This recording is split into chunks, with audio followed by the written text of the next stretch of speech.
నమస్కారం, సుఖీబాబుకు స్వాగతం. ఈరోజు సుఖీబాబులో మూత్రం పోస్తుంటే మంటగా ఉంటుందా, డీబీఎస్తో వణుకుడు వ్యాధి అదుపు, మెట్లకి దిగుతుంటే ఇన్ని లాభాలా, అందమైన చిరునవ్వు కోసం, ఇంకా హెల్త్ టిప్. ఎండకు ఎక్కువగా తిరిగినప్పుడు, డీహైడ్రేషన్కు లోనైనప్పుడు ఒళ్లంతా వేడెక్కడం, మూత్రం మంటగా రావడం మనలో చాలా మందికి అనుభవమే.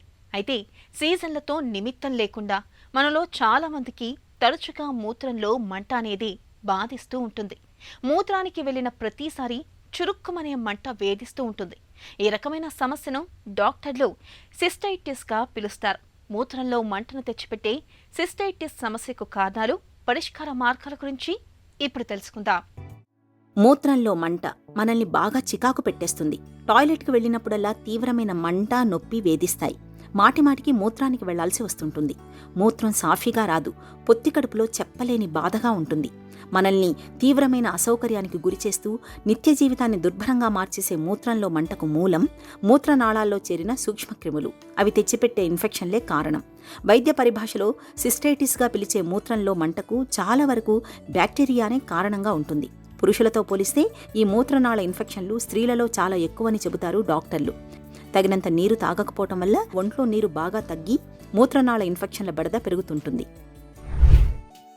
సిస్టైటిస్ అంటే నీరుడు సంచి మంట. దీనికి పలు రకాల కారణాలు ఉంటాయి. ముఖ్యంగా ఆడవాళ్ళకి ఎక్కువ వచ్చే అవకాశం ఉంటుంది. ఇది 20 నుంచి 40 ఏళ్ళ వయసు ఆడవాళ్ళకి ఎక్కువగా వస్తుంది. ఎందుకంటే వాళ్ళ యూరిన్ ద్వారం చిన్నదిగా ఉంటుంది. దానివల్ల ఎక్కువగా వచ్చే అవకాశం ఉంటుంది.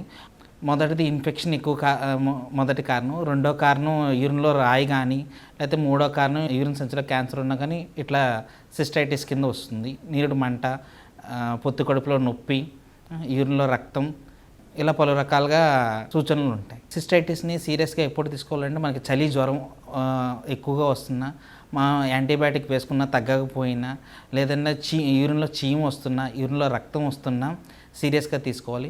ముఖ్యంగా షుగర్ ఉన్న వాళ్ళు త్వరగా సీరియస్గా తీసుకుంటే మంచిది. సిస్టైటిస్ బారిన పడ్డప్పుడు బ్యాక్టీరియా కారణంగా మూత్రాశయం, మూత్రనాళాల్లో వాపు మొదలవుతుంది. దీంతో మూత్ర విసర్జన సమయంలో మంట, నొప్పి, ఏదో చెప్పలేని ఇబ్బందిగా ఉంటుంది. పదే పదే మూత్రానికి వెళ్లాల్సి వస్తుంది. ఒక్కోసారి మూత్రంలో రక్తం కూడా కలిసి కనిపిస్తుంటుంది. పొత్తి కడుపులో నొప్పి, మెలితిప్పుతున్నట్టుగా ఉంటుంది. సంభోగ సమయంలో నొప్పిగా ఉంటుంది. సిస్టైటిస్ని తెచ్చిపెట్టే బ్యాక్టీరియా మూలంగా ఒక్కోసారి ఇన్ఫెక్షన్ మూత్రపిండాలకు కూడా పాకుతుంటుంది. ఇలాంటప్పుడు నడుము నొప్పి, వెన్నులో నుంచి చలి, జ్వరం, వికారం, వాంతుల వంటి సమస్యలు కూడా తోడవుతుంటాయి. ఈ ఇన్ఫెక్షన్ లక్షణాల్లో ఏవి కనబడినా వెంటనే వైద్యుల దృష్టికి తీసుకువెళ్లటం అవసరం. సిస్టైటిస్కి ముఖ్యంగా మనం యూరిన్ రొటీన్ ఎగ్జామినేషన్ అని చేస్తాము. దాంట్లో చీము ఉన్నదా లేదా, బ్యాక్టీరియా ఉన్నదా లేదా చెక్ చేస్తాం. యూరిన్ కల్చర్ చెక్ చేస్తాం. యూరిన్ కల్చర్ అంటే ఎటువంటి క్రిమి ఉన్నది, ఆ క్రిమి ఏ మందులకి స్పందిస్తుంది, స్పందన లేదు, దాన్ని బట్టి మనం యాంటీబయాటిక్ అది పెట్టుకుంటాం. రెండోది బేసిక్ టెస్ట్ కింద అల్ట్రాసౌండ్ స్కాన్ ఒకటి చేసుకుంటాం. అది ఎందువల్ల అంటే యూరిన్ సంచిలో క్యాన్సర్ ఉన్నా కానీ, యూరిన్ సంచిలో రాయి ఉన్నా కానీ, యూరిన్ సంచి వాపు ఉన్నా కానీ మనకి మినిమం స్కానింగ్ చేయించుకుంటే కానీ మనకి పరిస్థితి ఏంటనేది తెలియదు. అందువలన స్కానింగ్ ఒకటి, యూరిన్ టెస్ట్ రెండు చేయించుకుంటాం. సిస్టైటిస్ మూలంగా మూత్రాశయంలో వాపు వచ్చి మూత్రంలో మంట సమస్యగా మారినప్పుడు ఈ ఇన్ఫెక్షన్కు ఎంత త్వరగా వీలైతే అంత త్వరగా చికిత్స ఆరంభించాలి. వైద్యులు చాలా వరకు లక్షణాల ఆధారంగా సమస్యను గుర్తిస్తారు. అయితే నిర్ధారించుకునేందుకు సాధారణ మూత్ర పరీక్ష, మూత్రం culture and sensitivity, cystoscopy, imaging వంటి పరీక్షలు చేస్తారు. వీటిలో ఇన్ఫెక్షన్ ఖచ్చితంగా బయటపడుతుంది. అంతేకాదు, కల్చర్ పరీక్షలో ఆ ఇన్ఫెక్షన్ ఏ రకం సూక్ష్మక్రిమి కారణంగా వచ్చింది, దానికి ఏ రకం మందులు వాడితే సమర్థంగా తొలగిపోతుందో కూడా తెలుస్తుంది. మూత్రనాళ ఇన్ఫెక్షన్లు వచ్చినప్పుడు ఏదో ఒక యాంటీబయాటిక్ వాడేయడం కాకుండా ఖచ్చితంగా ఆ సూక్ష్మక్రిమిని అంతం చేసే రకం యాంటీబయాటిక్ని వాడడం ముఖ్యం. సాధారణంగా మొదటిది సిస్టైటిస్, సింపుల్ సిస్టైటిస్ అనుకుంటే కనుక మనం యాంటీబయాటిక్ స్టార్ట్ చేస్తాం. యాంటీబయాటిక్ స్టార్ట్ చేసి యాంటీబయాటిక్తో రెస్పాండ్ అవుతుంటే కనుక యాంటీబయాటిక్ని కంటిన్యూ చేస్తాం. లేదు స్కానింగ్లో ఏదైనా రాయి ఉన్నది, తర్వాత వేరే అడ్డు ఉన్నది, యూరిన్ సంచిలో యూరిన్ ఎక్కువ ఉండిపోతుంది, తరచుగా యూరిన్ ఇన్ఫెక్షన్ వస్తుంది అంటే దేనివల్ల కారణం ఉందో ఆ కారణం ప్రకారం ట్రీట్మెంట్ చేయించుకోండి. సింపుల్ సిస్టైటిస్ని అయితే మనం నివారించుకోవచ్చండి. మెయిన్గా ఏంటంటే యూరిన్ కరెక్ట్ టైంలోకి పోవడం, అంటే యూరిన్ ఆపేసుకోకుండా జాగ్రత్తగా ఉంచుకోవడం. రెండు మంచినీళ్ళు ఎక్కువ తీసుకోవటం, కొద్దిగా శుభ్రంగా ఉండటం వల్ల మనకి నివారించుకోవచ్చు. సాధారణంగా మూత్రంలో మంట, మూత్రనాళ ఇన్ఫెక్షన్లన్నీ యాంటీబయాటిక్ మందులతో తేలికగానే తగ్గిపోతాయి. అయితే చికిత్స తీసుకోకుండా నిర్లక్ష్యం చేస్తే మాత్రం కిడ్నీలు దెబ్బతినిపోయే అవకాశం ఉంటుంది. అలాగే మూత్రంపై అదుపు తప్పే ప్రమాదమూ ఉంటుంది. కిడ్నీలో రాళ్లు ఏర్పడే అవకాశాలు ఎక్కువ అవుతాయి. కాబట్టి మూత్రనాళ ఇన్ఫెక్షన్లు సోకినప్పుడు సత్వరమే తగిన చికిత్స తీసుకోవాలి. మూత్రంలో మంట, మూత్రనాళ ఇన్ఫెక్షన్లను నివారించుకునేందుకు తరచూ నీళ్లు తాగడాన్ని ఒక అలవాటుగా మార్చుకోవాలి. నీళ్లు తాగే అలవాటు మూత్రంలో హానికారక బ్యాక్టీరియాను కొట్టుకుపోయేలా చేస్తుంది. సంభోగం తర్వాత తప్పనిసరిగా మూత్ర విసర్జన చేయడాన్ని అలవాటుగా మార్చుకోవాలి. మూత్రనాళ ఇన్ఫెక్షన్లు సోకినప్పుడు పూర్తి కోర్స్ యాంటీబయాటిక్ మందుల్ని వాడాలి. ఇలా అన్ని రకాలుగా జాగ్రత్తలు తీసుకోవడం ద్వారా మూత్రంలో మంట, మూత్రనాళ ఇన్ఫెక్షన్లను చాలా వరకు నివారించుకోవచ్చు. కొన్ని రకాల జబ్బులు వృద్ధాప్యాన్ని మరీ దుర్భరంగా మార్చేస్తూ ఉంటాయి. పార్కిన్సన్ వ్యాధి అలాంటిదే. దీని బారిన పడ్డప్పుడు విశ్రాంతి సమయాల్లోనూ ఒళ్లంతా ఒకటే వణికిపోతూ ఉంటుంది. చేతుల్లో దేన్ని కుదురుగా పట్టుకోలేకపోతూ ఉంటారు. నిత్య జీవితాన్ని దుర్భరంగా మార్చి ఈ వణుకుడు వ్యాధికి ఇటీవలి కాలంలో డీప్ బ్రెయిన్ స్టిమ్యులేషన్ అనే సరికొత్త చికిత్స ఒకటి అందుబాటులోకి వచ్చింది. మెదడులో దెబ్బతిన్న భాగాలకు ఎలక్ట్రిక్ కోడ్ల ద్వారా ప్రేరణ కలిగించడం ద్వారా పార్కిన్సన్ జబ్బును చాలా వరకు నయం చేయొచ్చని చెబుతున్నారు డాక్టర్లు. డీబీఎస్ చికిత్సతో పార్కిన్సన్ జబ్బును ఎలా అదుపులో ఉంచుకోవచ్చు ఇప్పుడు తెలుసుకుందాం. డీప్ బ్రెయిన్ స్టిమ్యులేషన్ అన్నది ఒక ఫంక్షనల్ ఆస్పెక్ట్ ఆఫ్ బ్రెయిన్ని కొంచెం కరెక్ట్ చేస్తుంది అన్నమాట. ట్రెమర్ కానీ, వాకింగ్ ఎబిలిటీ కానీ, స్టిఫ్నెస్ కానీ, ఇదే కాకుండా ఈ మెడిసిన్స్ మనం ఏదైతే యూజ్ చేస్తున్నామో దాని స్ట్రెంగ్త్ కూడా మనం తగ్గించుకోవచ్చు. బ్రెయిన్ అటాక్ దీని గురించి మాట్లాడితే some kind of deficits, disability అంటాం. మనకి బ్రెయిన్ అటాక్ వచ్చేసిందండి, తర్వాత ఏదో పక్షఘాతం వచ్చిందంటే మన ఈ హ్యాండ్ కానీ లెగ్ కానీ పనిచేయట్లేదు, ఫంక్షనల్ డెఫిసిట్స్ అంటాం. దీనిలో ఫిజియోథెరపీ, ఎక్సర్సైజెస్ అని ఉంటాయి కదా. అది కాకుండా కొన్ని వెరైటీస్లో రీసెర్చ్ వస్తుంది డీబీఎస్ దాని వల్ల కూడా. దిస్ కన్సెప్ట్ అంటే ఈ డిసబిలిటీ ఇంకా మనం మంచిగా దీన్ని ఎలాగా టైలర్ చేయొచ్చో అది కూడా చేయొచ్చు అన్నమాట. అదే కాకుండా ఈ డీప్ బ్రెయిన్ స్టిమ్యులేషన్ టెక్నిక్ కూడా చాలా అడ్వాన్స్ అవుతోంది. ఇది ఇంతకు ముందులాగా ఇది చాలా పెద్ద సర్జరీ అండి అలా లేదు. ఫంక్షనల్ న్యూరో సర్జరీలో దీని ఎక్స్పర్టీస్ కానీ, ఇది ప్రాక్టీస్ చేసే డాక్టర్స్ స్ట్రెంగ్త్ కానీ మన ఇండియాలో చాలా వరకు ఎక్కువ అవుతుంది. ఎన్నో స్పెషాలిటీస్లో, ఎన్నో సెంటర్స్లో ఇది మనకి అవైలబిలిటీ వస్తుంది. గవర్నమెంట్ దాని ఇన్సూరెన్స్ పాలసీస్లో కూడా ఈ డీబీఎస్ ఇంక్లూడ్ కూడా చాలా స్టేట్స్లో ఇంక్లూడ్ అయి ఉంది. సో అవైలబిలిటీ, యాక్సెసిబిలిటీ, అఫోర్డబిలిటీ మనం చూస్తే కూడా ఇది ఇంక్రీజ్ అవుతుంది. It is a very good initiative also by the government. ఆఫీసులో, ఇంట్లో పై అంతస్తులకు వెళ్ళడానికి మనలో చాలా మంది లిఫ్ట్ని ఎక్కువగా వాడుతూ ఉంటారు. ఇక షాపింగ్ మాల్స్, థియేటర్స్కు వెళ్ళినప్పుడు కూడా మెట్లకు బదులుగా ఎక్సలేటర్లు, లిఫ్టుల్ని ఉపయోగిస్తూ ఉంటాం. ఇలా కాళ్లకు పని చెప్పాల్సిన అవసరం లేకుండానే అనుకున్న ఫ్లోర్కి క్షణాల్లో చేరుకోవచ్చు. అయితే ఎప్పుడూ వీటిని ఉపయోగించుకోవడం అనేది మన ఆరోగ్యానికి, శారీరక దృఢత్వానికి ఏమంత మంచిది కాదని, రోజులో కొన్నిసార్లైనా మెట్లెక్కి దిగడాన్ని అలవాటు చేసుకోవాలని చెబుతున్నారు డాక్టర్లు. రోజూ కాసేపు మెట్లెక్కడం, దిగడం వల్ల ఎలాంటి ఆరోగ్య ప్రయోజనాలు లభిస్తాయో ఇప్పుడు తెలుసుకుందాం. ఆఫీస్ అయినా, ఇల్లైనా పై అంతస్తులకు వెళ్ళడానికి ఎక్కువ మంది ఉపయోగించేది లిఫ్టే. ఇక షాపింగ్ మాల్స్, థియేటర్లకు వెళ్ళినప్పుడు కూడా మెట్లకు బదులుగా ఎస్కలేటర్లు, లిఫ్ట్లు ఉపయోగిస్తాం. ఇలా కాళ్లకు పని చెప్పాల్సిన అవసరం లేకుండానే అనుకున్న ఫ్లోర్కి క్షణాల్లో చేరుకోవచ్చు. కానీ ఎప్పుడూ వీటినే ఉపయోగించడం అటు ఆరోగ్యానికి, ఇటు శారీరక దృఢత్వానికి అంత మంచిది కాదని, రోజులో కొన్నిసార్లైనా మెట్లు ఎక్కి దిగడం అలవాటు చేసుకోమని అంటున్నారు నిపుణులు. మనలో కొంతమందికి తొడలు లావుగా ఉండి మిగిలిన శరీర భాగాలన్నీ సాధారణంగా ఉంటాయి. అలాంటి వాళ్లకు రోజు మెట్లెక్కడం వల్ల మంచి ప్రయోజనాలు అందుతాయి. మెట్లెక్కే క్రమంలో శరీర బరువంతా మోకాళ్ళు, తొడకండరాలపైనే ఎక్కువగా పడుతుంటుంది. దీంతో ఆయా భాగాల్లో పేరుకుపోయిన కొవ్వు కరిగి కండరాలు దృఢంగా మారుతాయి. మెట్లెక్కడం వల్ల నిమిషానికి 7 క్యాలరీల వరకు ఖర్చవుతుందని ఓ అధ్యయనంలో వెల్లడైంది. కాబట్టి బరువు తగ్గాలని లక్ష్యంగా పెట్టుకున్న వాళ్ళు వీలైనంత ఎక్కువగా మెట్లను ఉపయోగించుకోవడం మంచిది. మెట్లెక్కడం వల్ల గుండె కొట్టుకునే వేగం పెరుగుతుంది. తద్వారా గుండెకు రక్త ప్రసరణ సరిగ్గా జరిగి గుండె ఆరోగ్యం మెరుగుపడే అవకాశం ఉంటుంది. అయితే మరీ వేగంగా కాకుండా నెమ్మదిగా మెట్లెక్కడం మంచిది. తద్వారా గుండె కొట్టుకునే వేగం కూడా స్థిరంగా ఉంటుంది. అయితే ఇలా మెట్లెక్కి దిగడాన్ని రోజులో ఎంతసేపు చేయాలి? అటు ఆరోగ్యంగా ఇటు ఫిట్గా ఉండాలంటే వారానికి 3 నుంచి 5 రోజులు రోజు కనీసం అరగంట పాటు మెట్లెక్కే వ్యాయామం చేయడం మేలు. ఈ వ్యాయామం చేసేటప్పుడు కూడా షూ ధరించాలి. అయితే ఇవి మడమ భాగంలో మందంగా, మెత్తగా, సౌకర్యంగా ఉండేలా చూసుకోవాలి. షూ ఇలా సౌకర్యంగా ఉంటే మెట్లెక్కినా పెద్దగా ఇబ్బంది ఎదురవకుండా ఉంటుంది. ఇక ఇప్పటికే గుండె జబ్బు, కీళ్లు, మడమ నొప్పులతో బాధపడే వాళ్ళు మాత్రం మెట్లెక్కకపోవడమే మంచిది. మెట్లెక్కడం, దిగడం వల్ల నొప్పులు మరింత తీవ్రమయ్యే అవకాశం ఉంటుందని గుర్తుంచుకోవాలి. చక్కటి పలువరస ముఖానికి అందాన్నివ్వడమే కాదు, మనలో నిండైన ఆత్మవిశ్వాసాన్ని కూడా ప్రోధి చేస్తుంది. అయితే దంతాలు రంగు మారినప్పుడు, పండ్లు ఎగుడు దిగుడుగా వంకరగా ఉన్నప్పుడు, చిగుళ్ళు పెదవుల్లో లోపాలు ఉన్నప్పుడు మన నవ్వు అంతగా శోభించదు. చిరునవ్వును దెబ్బతీసే ఇలాంటి లోపాలకు ఆధునిక దంత వైద్యంలో ఇవాళ బ్లీచింగ్ మొదలుకొని బ్రేసెస్, ఇంప్లాంట్స్ వరకు చక్కటి చికిత్సలెన్నో అందుబాటులో ఉన్నాయి. నవ్వుకు నకీషీలు చెక్కే ఆధునిక దంత చికిత్సల గురించి డాక్టర్ని అడిగి ఇప్పుడు తెలుసుకుందాం. రంగు మారిన దంతాల విషయంలో ఏం చేస్తారు? పొగ తాగడం వల్ల కానీ, కోలాసు, టీసు ఎక్కువగా తీసుకోవడం వల్ల కానీ, స్మోకింగ్ స్టెయిన్స్ కానీ, పాన్, గుట్కా స్టెయిన్స్ కానీ, ఇలాంటి బయటి నుండి వచ్చిన స్టెయిన్స్ సరిగా బ్రష్ చేయకుండా అలా ఉన్నా కానీ కూడా స్టెయిన్స్ వచ్చే అవకాశం ఉంటుంది. సో వీటన్నిటి కూడా ఫస్ట్ క్లీనింగ్ అనేది చేస్తాం.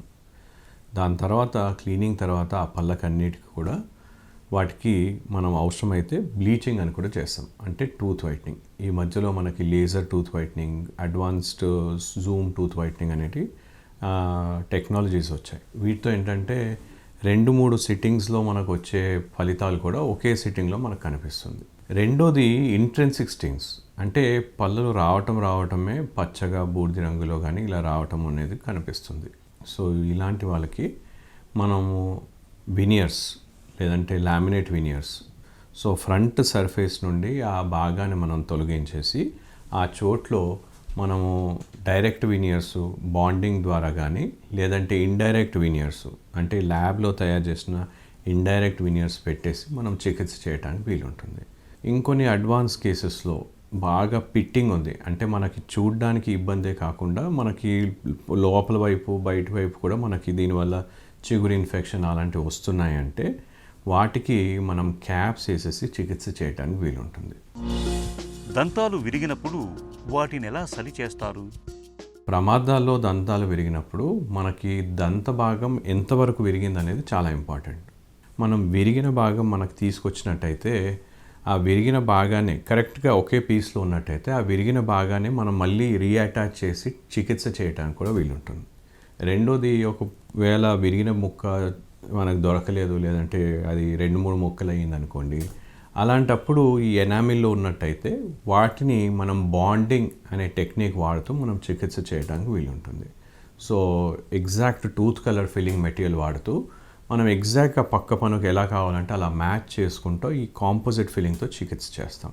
మూడోది, ఒకవేళ పన్ను బాగా విరిగినట్టయితే, అంటే లోపల ఉన్న నరపు భాగం, పల్ప్ భాగం వరకు కూడా విరిగినట్టయితే అలాంటప్పుడు ఆ పన్నుకి రూట్ కెనాల్ చేసి క్యాప్ వేస్తాం. కొన్ని స్పెషల్ కేసెస్లో ఏంటంటే పన్ను బాగా విరుగుతుంది, అంటే లోపల వరకు విరిగినట్టయితే, రూట్ వరకు విరిగినట్టయితే అలాంటి పన్నుని మనం కాపాడలేం. సో అలాంటి పన్నును తీసేసి అదే చోట్లో మనము ఇంప్లాంట్ పెట్టి చికిత్స చేయడానికి వీలుంటుంది.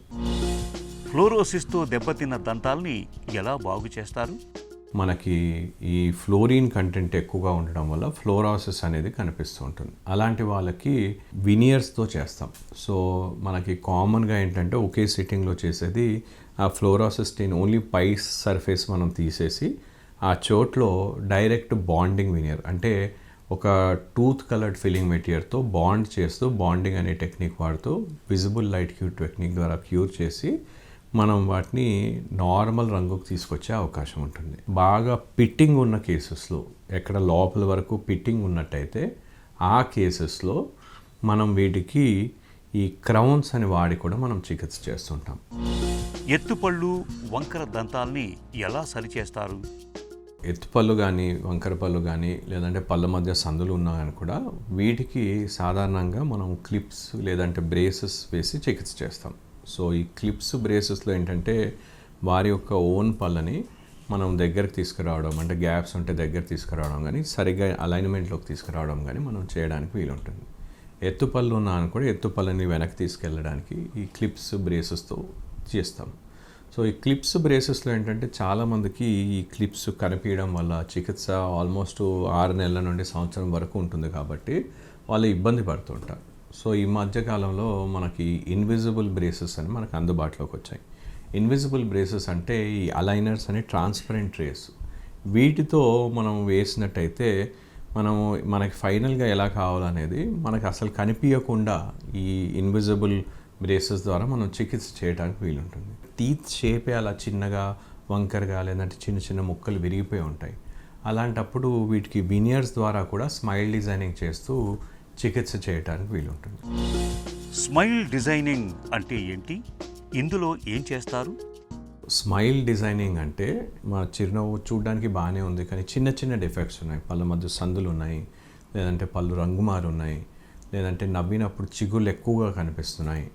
సో ఇవన్నిటిని కూడా మేము ఏంటంటే ఎన్నో రోజుల పరిశోధనల తర్వాత, రీసెర్చ్ తర్వాత మేము కొన్ని ఎస్థెటిక్ ప్రిన్సిపల్స్ని డెవలప్ చేసాం. సో మీ యొక్క ఫోటోగ్రాఫ్స్, స్కాన్స్, ఎక్స్రేస్ని ఓవర్లాప్ చేస్తూ మీకు ఎలాంటి చికిత్స చేస్తే పర్ఫెక్ట్గా ఉంటుందనేది మేము గుర్తించి దానికి తగ్గట్టుగా మీ యొక్క చిరునవ్వుని డిజైన్ చేయడానికి వీలుంటుంది. అదొకటే కాకుండా కొంతమందికి చిగురు పైకి కిందికి ఉండడం, లేదంటే చిగురు ఎక్కువగా కనిపించడం అలాంటివి ఉంటాయి. సో కొన్ని స్పెసిఫిక్ గైడ్స్ వాడుతూ ఎంతవరకు మనం చిగురిని తగ్గియాలి, ఎగ్జాక్ట్ అంతవరకు మనం చిగురిని తగ్గియటం, ఇలా చేసి వారి యొక్క స్మైల్ని ఇంకా అందంగా మనం సరిదిద్దడానికి వీలుంటుంది. డెంటల్ ఇంప్లాంట్ అంటే ఏంటి? ఎప్పుడు, ఎవరికి అవసరం? ఒక పన్ను ఊడిపోయినా, అన్ని పళ్ళు ఊడిపోయినా కానీ కూడా వారికి శాశ్వతంగా మనము ఈ ఇంప్లాంట్స్ వాడుతూ మనం పళ్ళని అమర్చే ప్రక్రియని డెంటల్ ఇంప్లాంట్ టెక్నాలజీ అంటాం. సో ఇంతకుముందు మనం ఏంటంటే అన్ని పళ్ళు ఊడిపోయినా లేదంటే వెనక పళ్ళు ఊడిపోయినా మనం ఏంటంటే తీసిపెట్టే డెంచర్స్ వాడేవాళ్ళం. ఈ తీసిపెట్టే డెంచర్స్లో ఇబ్బంది ఏంటంటే మాట్లాడేటప్పుడు, నవ్వేటప్పుడు వారు ఏంటంటే ఈ తీయాలి పెట్టాలి డెంచర్స్ లూజ్ అవ్వటం, దానివల్ల కదలటం వల్ల వాళ్ళు ఇబ్బంది పడేవారు. సో ఇప్పుడు ఏంటంటే ఆ చోట్లో ఎక్కడ మనకు పళ్ళు ఊడిపోయాయో శాశ్వతంగా మనం ఈ ఇంప్లాంట్స్ పెట్టి చికిత్స చేస్తాం కాబట్టి శాశ్వతంగా పర్మనెంట్గా ఉండేలాగా మనం చికిత్స చేయడానికి వీలుంటుంది. రెండోది, ఒక పన్ను ఊడిపోయింది అనుకోండి, అలాంటప్పుడు పక్క పళ్ళని, వెనక పన్ను ముందు పన్నుని చెక్కేసి వాటిని కలిపేసి మనము బ్రిడ్జ్ అని చేసేవాళ్ళం. ఇప్పుడు అలా కాకుండా పక్క పళ్ళని చెక్కకుండానే ఏ చోట్లో పన్ను ఊడిపోయిందో అదే చోట్లో ఇంప్లాంట్ అమర్చి దానిపైన క్యాప్ని అమర్చడానికి వీలుంటుంది.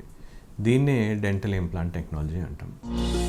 దంతాల్ని ఆరోగ్యంగా ఉంచుకోవటం ఎలా? దంతాలు ఆరోగ్యంగా అందంగా ఉండాలంటే ఒకటి మెయిన్ ఇంపార్టెంట్ ఏంటంటే మన నోటి పరిశుభ్రత అనేది చాలా ముఖ్యం. సో అందులో సరైన పద్ధతిలో బ్రష్ చేసుకోవటం.